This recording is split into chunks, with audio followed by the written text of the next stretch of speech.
తాకట్లో ఉన్న బంగారాన్ని విడిపించి ఆ రోజున మార్కెట్ ధర కట్టి మిగిలిన డబ్బును మీకు అందిస్తుంది కొమ్మూరి గోల్డ్.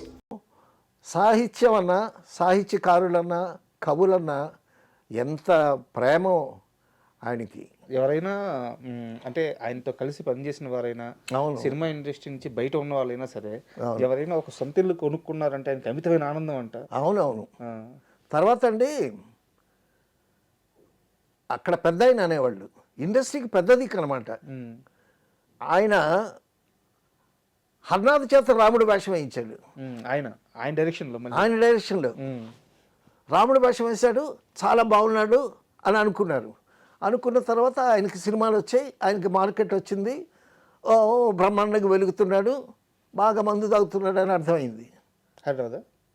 హర్నాథ్ పిలిచాడు, బ్రదర్ మీకు చాలా మంచి భవిష్యత్తు ఉంది, మీరు మద్యానికి బానిసలు అవుతున్నారని విన్నాను, మీ కెరీర్ పాడవుతుంది, జాగ్రత్త అండి అని అన్నాడు.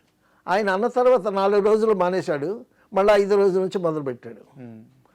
అప్పటికి వీరాభం అనే సినిమాలో హర్నాథ్ హీరో అనుకున్నారు. హర్నాథ్ని బుక్ చేశారు. ముందు బుక్ చేసేసరికి ఈయన ఇట్లా తిరుగుతున్నాడని తెలిసి అప్పుడు రామారావు గారు కాదండి శోభన్ బాబుని పెట్టండి అని శోభన్ బాబు గారిని రికమెండ్ చేయటం జరిగింది. అంటే హర్నాథ్ అంటే వారి వ్యక్తిగత జీవితం, దానికి మనం ఏం చేయలేం కానీ ఆయన అవకాశం ఇచ్చి ఆయన స్టార్డమ్ తీసుకొచ్చిన మనిషి కూడా అవునవును చెడిపోతున్నాడు అంటే పిలిచి మాట్లాడడం, డెఫినెట్గా మనిషి యోగక్షేమాలు అబ్జర్వ్ చేయడం. అవునవును అంత పెద్ద స్టార్గా ఉంది. అవును. తర్వాత అండి ఏదన్నా ప్రొఫెషన్కి ఒక డిసిప్లిన్ ఉండాలండి. తర్వాత నేను చూశానండి మెడ్రాస్లో ఫ్లోర్లోకి ఎంటర్ అయ్యేటప్పుడు ఆర్టిస్టులు ఆ ఫ్లోర్ని ఇలా అనుకుని ఎంటర్ అయ్యేవాళ్ళు. అది అంతా ఆ డిసిప్లిన్ అంతా రామారావు గారు, నాగేశ్వరరావు గారి నుంచి వచ్చింది. ఆయన ఎంత పెద్ద స్టార్ అయినా రామారావు గారు తర్వాత డైరెక్టర్కి ఎంత రెస్పెక్ట్ ఇస్తాడో ఆయన, అలాగే తోటి నటినట్లకి ఎంత రెస్పెక్ట్ ఇస్తాడు, భానుమతి గారిని ఎంత రెస్పెక్ట్ ఇస్తాడు ఆయన. తాతమ్మకర్ సినిమాకి భానుమతి గారు వస్తే ఆవిడ షాట్లను ముందు తీసేసి ఆవిడని పంపించేటప్పుడు కారు వరకు వెళ్ళి ఆవిడకి టాటా చెప్పి ఆవిడ వెళ్ళిన తర్వాత లోపలికి వచ్చేవాడు ఆయన. తర్వాత మంగమ్మ గారి మనవడైన బాలకృష్ణ గారు పనిచేసింది. భానుమతి గారు ఉన్నారు అందరూ. అప్పుడు ఈ విషయం తెలిసి భానుమతి గారు చాలా గొప్ప నటీమణండి, ఆవిడ బహుముఖ ప్రజ్ఞావంతురాలు, ఆవిడతో మీరు చాలా మర్యాదగా గౌరవంగా ఉండాలి, ఆవిడ వెళ్ళిపోయేంత వరకు ఆవిడని కారు దగ్గర సాగనంపి ఆవిడకి బాయ్ చెప్పాలి మీరు, అదేదైనా బాలకృష్ణ గారికి చెప్పారు. జాగ్రత్తలు చెప్పాడు. అయితే సార్ ఇది నిజమో అబద్ధమో నాకు తెలియదు, నేను ఒక దగ్గర విన్నాను, ఇలాంటి పెద్దలు క్లారిటీ ఇస్తే ఇది కాస్త నిజమేదో తెలుస్తుంది. ఇదే మంగమ్మ గారి మనవడు సినిమాకి భానుమతి గారు ఉంటారు. సో బాలకృష్ణ ఆమె మనవడుగా చేస్తే ఆమె ముందు ఎవరు అంటే ఎన్టీఆర్ గారు చెప్పేది ఏముంది, అంటే భానుమతి గారి గురించి కొత్తగా చెప్పేది ఏముంది, ఎన్టీఆర్ గారు చెప్పినా ఇంకో ఆర్టిస్ట్ చెప్పినా ఆమె ముందు ఏ యాక్టర్ కానీ ఎవరు కానీ ఆమె ఆరా ముందు నిలబడలేరు. అవును. ఎన్టీఆర్ ఏఎన్ఆర్ లాంటి వాళ్ళ వారికి సాధ్యమవుద్దాం, రంగారావు గారు అలాంటి వాళ్ళు సాధ్యమవుద్దాం. అవును. బాలకృష్ణ గారిని ఆ సినిమా చేయొద్దు, భానుమతి గారి ముందు ఎవరు ఆనము, నీ కెరీర్కి ఉపయోగపడదని ఎన్టీఆర్ గారు ముందు హెచ్చరించారని నేను విన్నాను. నిజమా అబద్ధమా? అది నిజమా అబద్ధమో నాకు తెలియదు, కానీ నేను విన్నది మాత్రం ఇది. ఓకే. ఎందుకంటే భానుమతి గారు ఆవిడ ప్రభంజనం, ఆవిడ ప్రభావం, ఆవిడ ప్రతిభ అందరికీ తెలిసింది. ఆవిడ విషయంలో చాలా జాగ్రత్తగా ఉంటారు, పెద్ద హీరోలు కూడా జాగ్రత్తగా ఉంటారు.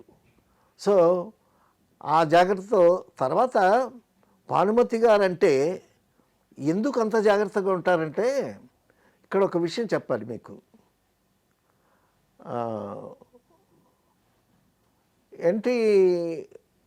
ఎన్టీ రామారావు గారి సినిమాలోకి భానుమతి గారు ఒక వేషం వేయాలి. ఆ వేషానికి డివి నరసరాజు గారిని పంపించారు రామారావు గారు. నరసరాజు గారు వెళ్ళి భానుమతితో మాట్లాడారు. డివి నరసరాజు గారు ఆ సినిమాకి రైటరు, చాలా పెద్ద మనిషి, జెంట్మెన్ ఆయన. సో ఏ ప్రొడక్షన్ మ్యాన్ పంపించకుండా పెద్దరికంగా ఉంటుందని ఈయన పంపించారు. పంపించి ఏమండి చెప్పండి పలానా వేషం, ఆ క్యారెక్టర్ అదంతా చెప్పండి, మీరు వెళ్ళి చెప్తే వింటుంది ఆవిడ. తర్వాత రెమ్యునరేషన్ విషయం కూడా అప్పటికి రామారావు గారు 4 లక్షలు తీసుకుంటున్నారు. 4 లక్షలు తీసుకుంటే 4 లక్షలు చెప్పబాకండి, 2 లక్షలు అని చెప్పండి అని చెప్పి పంపించారు. పంపిస్తే నరసరాజు గారు వెళ్ళి మాట్లాడి అమ్మ ఇలా వేషం వేయాలి అది ఇది అని మాట్లాడారు. మాట్లాడిన తర్వాత రెమ్యునరేషన్ విషయం నెక్స్ట్ డే వస్తే అమ్మ రెమ్యునరేషన్ మరి ఎంత మాట్లాడాలి కదా అని అన్నాడు. ఎన్టీ రామారావు గారు ఎంత తీసుకుంటున్నారు, దానికి 5,000 తక్కువేసి ఇవ్వండి అని చెప్పిందంట ఆవిడ. ఓకే, ఆమె రేంజ్కి తగ్గట్టు మరి హీరో కాబట్టి ఒక 5,000 కన్సెషన్ ఇచ్చింది ఆవిడ. సరే ఆయన ఆ నెక్స్ట్ డే 5,000కి తక్కువ 2 లక్షలు తీసుకుని వచ్చాడు.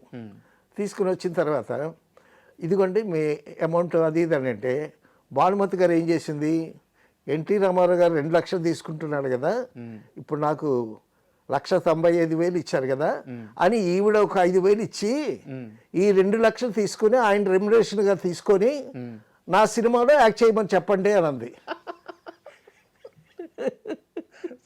అప్పుడు 4 లక్షలు తీసుకునేటటువంటి ఎన్టీ రామారావు గారు 2 లక్షలకి యాక్ట్ చేయాల్సి వచ్చింది. చేశారుగా, అమ్మాయి పెళ్ళేదో సినిమా చేశారంట. సో అంటే ఆవిడకి అవన్నీ ముందే ఊహిస్తుంది ఆవిడ చాలా తెలివైంది, బహుముఖ ప్రజ్ఞాశాలి అని అందుకే అన్నారా. ఏంటండి ఒక సినిమాలో మిసం సినిమాలో ఈవిని తీసేసి సావిత్రిని పెట్టారు.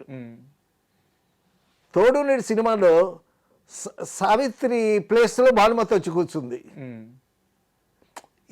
ఇట్లాంటివన్నీ జరుగుతాయి. అంటే అయితే మనం ఎన్టీఆర్ గారి గురించి మాట్లాడుకున్నాం కాబట్టి అవును, మీరు చివరిగా ఒక మాట చెప్పండి.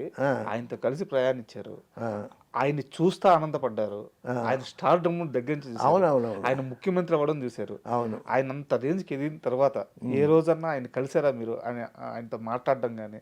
ఏడ కలిసామో ఫస్ట్ సినిమాతో భయపడితే ఆ భయం అలాగే ఉండిపోయింది. తర్వాత చిన్నాటి స్నేహితులు షూటింగ్ అయ్యేటప్పుడు ఎన్టీ రామారావు గారు ఉండేటప్పుడు ఆయన చూడటానికి వెళ్ళాము ఏవిఎంకి. సో అప్పుడప్పుడు అలా చూడటమే ఆయన్ని. తర్వాత ఫంక్షన్స్లో చూడటం అలాగే చూడటమే. తర్వాత ఎన్టీ రామారావుతో కలిసి పనిచేసేటటువంటి అదృష్టం నాకు దొరకలేదు. తర్వాత శోభన్ బాబు గారు, కృష్ణ గారు, నాగేశ్వరరావు గారితో సినిమాలు చేయటం తటస్థించింది. తర్వాత ఎన్టీ రామారావు గారిని ఆ విగ్రహాన్ని, ఆ మనోహర విగ్రహాన్ని ఫంక్షన్స్లో చూడటమే.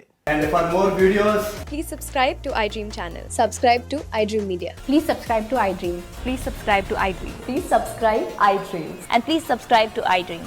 For more videos, subscribe to iDream. please like, share and subscribe to the channel. Congratulations, iDream. Subscribe to iDream. Subscribe to iDream.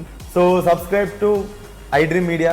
iDream ki iDream team andarki huge congratulations. Please subscribe iDream Media. Please subscribe to iDream. Subscribe iDream. Please subscribe to iDream. iDream అంటే నా కళల channel subscribe చేసుకున్న నోరు తిరుగుతలేదు, మీరైతే గంట గుర్తు కొట్టండి. For more such videos, please subscribe to iDream. Subscribe to iDream. Please subscribe to iDream. Please subscribe iDream Media. Please do subscribe to iDream. Please subscribe to iDream Media. For best entertainment and information, please subscribe iDream. And don't forget to subscribe to iDream.